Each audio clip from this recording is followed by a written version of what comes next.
Hey guys. Today's going to be a real rainy day, so it's a day off for me, maybe. So I thought, what the hell, I'll come back and do some more teaching.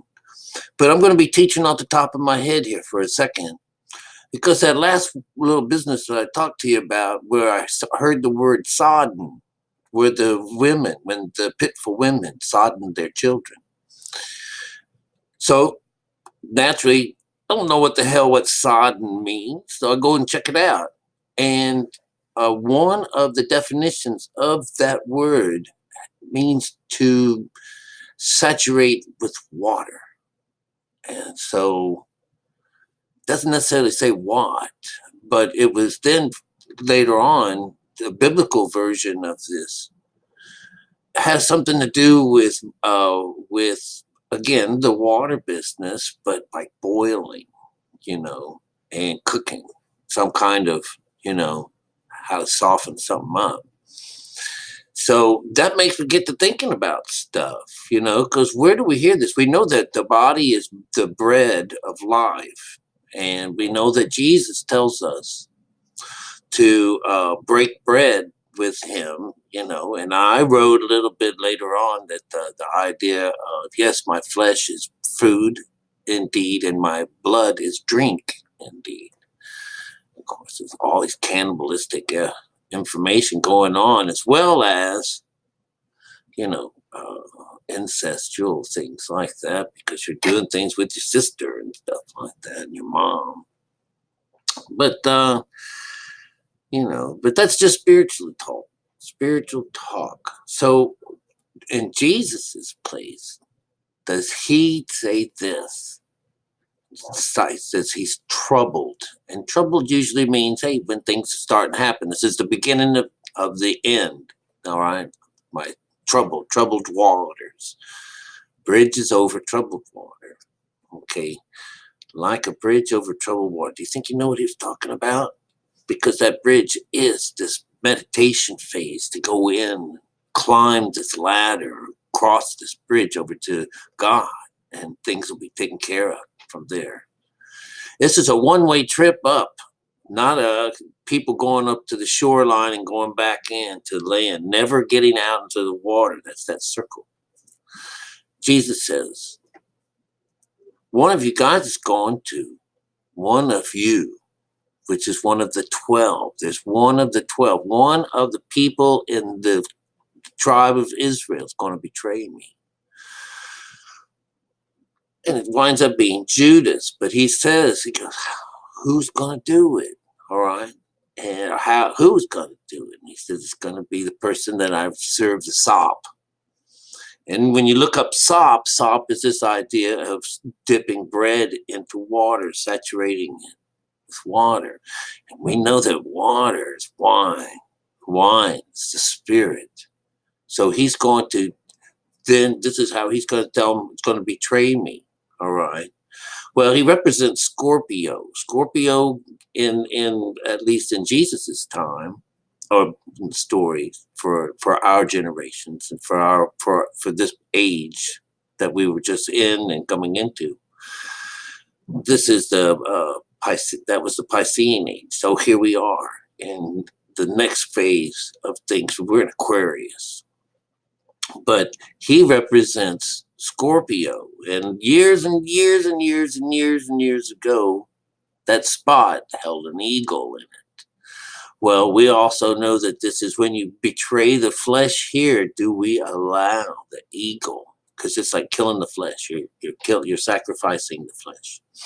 And so no matter where the carcass lands, which is about meditation, and that you can do this anywhere. You don't need any particular place. But there, the eagles, or the birds, fowls of the air shall find it.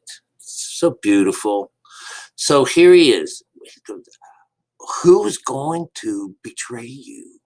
It's going to be the guy that I choose. Okay? Because that's God. Many are called, few are chosen. It will be the man, it'll be the person that I choose. And who's that? It's going to be the guy that I dip the sop and give it to him. So he dips the sop, gives it over to Judah, and then he tells him to go do that thing, do that thing you got to do.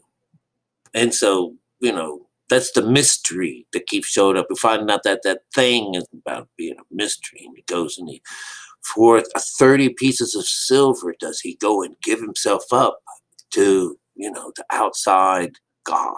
This is our moon, The moon's not going to put up with that, And for pieces of silver, and this is idea in the outside world, when you commit to the bitch, okay, to the whore, you're tossing your silver into the street. All right, now it's probate silver, because it's dirtied. All right. And 30 degrees happens to be that idea that through the month of October, there's 30 degrees in each one of these children of Israel. One of you are going to betray me. So this is in the fall. Generally, this is the middle, right after Libra, right when fall begins. Does it become Libra, and then Scorpio's in the middle, and then the next one is Capricorn. And Capricorn, it's got that arrow, it's about traveling, it's about going and catching your prey. It's so beautiful. So when something in this situation, in that story, then they boiled their children and ate them. All right, because we're talking about cannibalism, and sometimes that sounds like a negative situation, but it's not. We have devoured our children as Moloch, and we also carry the name Satan, Lucifer. All right, and we where that we think that is evil. So eventually, is who is our worst enemy but ourselves. And so all of these wonderful little stories and things that we have connected ourselves to, and sayings actually are this God-based situation, killing two birds with one stone. Have you ever heard that before? It's so cool. It is so cool, you guys. Now I know what it means. If you could only hear the things that I hear and see the things that I see. It's really, really cool. All right. And seeing basically is what you read, and and how you see things, like the symbolisms. When you can look at it and say, "Wow, I can see the different parts of that." All right. But right now, most of all my information is about this positive side of God, and where God and both together. I'm not well versed on most of anything else. On the negative side, although I do understand that is an outside approach to an inside thing, and things are in this duality, and the outside guy, once he travels the inside path, has to throw away because it's destroyed. His outside thinking is gone. That's the whole point of the story, is to clean house. But if that outside guy can't or doesn't recognize or never finds the child in him in this way, in something other than a metaphorical way, then he will only be going round and round and round and round and doing the things that his father tells him to do, and the father does, and what the father does. And this is directly related to what's on the outside of the world. And so you will just keep keeping up with Saturn and following Moloch, until that one day that you find that you're this baby killer. You're Adam's first son, the one who was cursed, the tiller of the land. Tilling means to go in to find out, to till the land, to fix, to plant gardens. God himself, Jesus says, is this guy, this gardener, that he's this, oh man, I can't even think of the word right now. It just escapes me. But anyways, the idea is his as a farmer too. His dad plants all these seeds. just waiting to see which ones of these guys is going to be come to life, come to life. And he says, I'm not going to separate them until they're done, until they're finished. So, all these are wonderful things telling the same stories. All right, but anyways, I got off track, but we were talking about the sop being filled with water. It's the wrath of God and the press, this idea of letting what's inside of you out. This is like the grape letting loose its grape juice, its water, the juicy side of it. And this is the blood that's being poured out, thousands of pounds of bloods and lots like that, just floods and floods and floods. The water. That's why it says to let go of the land. Let go of the land and let the water has a place. It's going to take you someplace. You let the water take you to this place. That's an old Hopi prophecy. To let go of the land. We've got a storm coming. All right, so I hope you got something out of this. I was just thinking off the top of my head. This idea of the sop and filling them full of water. But in this first one, she says, this is what killed the daughters of man. All right, so this is how it was really cool about that last little business is that when the mothers sop their children, and so this is a positive situation because they are going to consume.